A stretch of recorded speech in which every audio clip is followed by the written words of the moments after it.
Sapa supremo Akhilesh Yadav और deputy CM Keshav Maurya के बीच में यूं तो तू मैं कई बार होती देखी गई है, लेकिन इस बार केशव मौर्य ने एक बड़ा बयान दिया है। उन्होंने कहा कि अखिलेश यादव के जो संस्कार हैं, जो उनका व्यवहार है, वो सड़क में लड़ रहे दो लौंडों की तरह, एक तरह से देखा जाए उन्हें लौंडे की संज्ञा दी है। इस पर बात करने के लिए समाजवादी पार्टी के विधायक अमिताभ बाजपेयी जी हमारे साथ हैं, उनसे बात करेंगे।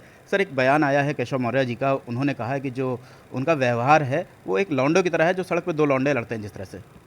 अब भाषा शैली से आप उनके संस्कारों का अंदाज़ा लगा सकते हैं जो ऐसी बात कह रहे हैं। भाषा ही व्यक्ति के व्यवहार के विषय में बताती है, और जो भाषा उन्होंने प्रयोग करी वो लगता नहीं कि डिप्टी सीएम की भाषा है। अगर हम लोग पलट के कुछ कह देंगे तो उनको शायद बुरा लग जाएगा। पर जो डिप्टी सीएम बनने के काबिल भी नहीं थे, जो अपनी लोकसभा उपचुनाव की सीट नहीं जिता पाए, जो अपने क्षेत्र से विधानसभा के चुनाव नहीं जीत पाए, वो आज किसी की कृपा पे डिप्टी सीएम बन करके उनको इतना अहंकार हो गया है कि इस तरह की भाषा शैली का इस्तेमाल कर रहे हैं।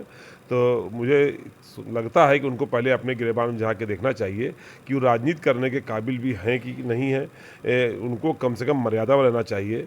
अगर समाजवादी पार्टी नेताओं ने ऐसी भाषा का प्रयोग करना शुरू कर दिया तो शायद उनको भी शर्मिंदा होना पड़ेगा।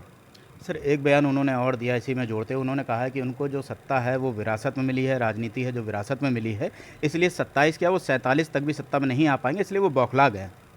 ये ज्योतिषी तो है नहीं है। सत्ता किसकी होगी जनता तय करेगी। जहाँ तक सवाल विरासत का है तो विरासत तो बहुत लोगों के पास है। जो मुख्यमंत्री आज हैं उनके पास अपने मामा की विरासत नहीं है क्या?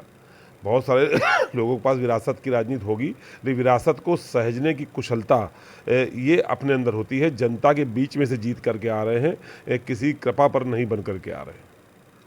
ये थे हमारे साथ समाजवादी पार्टी के विधायक अमिताभ बाजपेयी, जिनका साफ तौर पर कहना है कि जो विधायक तक नहीं बन पाए उनकी भाषा अमर्यादित है। अगर समाजवादी पार्टी के लोग ऐसा बोल देंगे तो उनको कहीं ना कहीं बहुत दिक्कत होगी, लेकिन हम ऐसी राजनीति पे बिल्कुल भी विश्वास नहीं करते हैं। कैमरा पर्सन बलराम के साथ रवि शर्मा, एबीसी न्यूज़, कानपुर।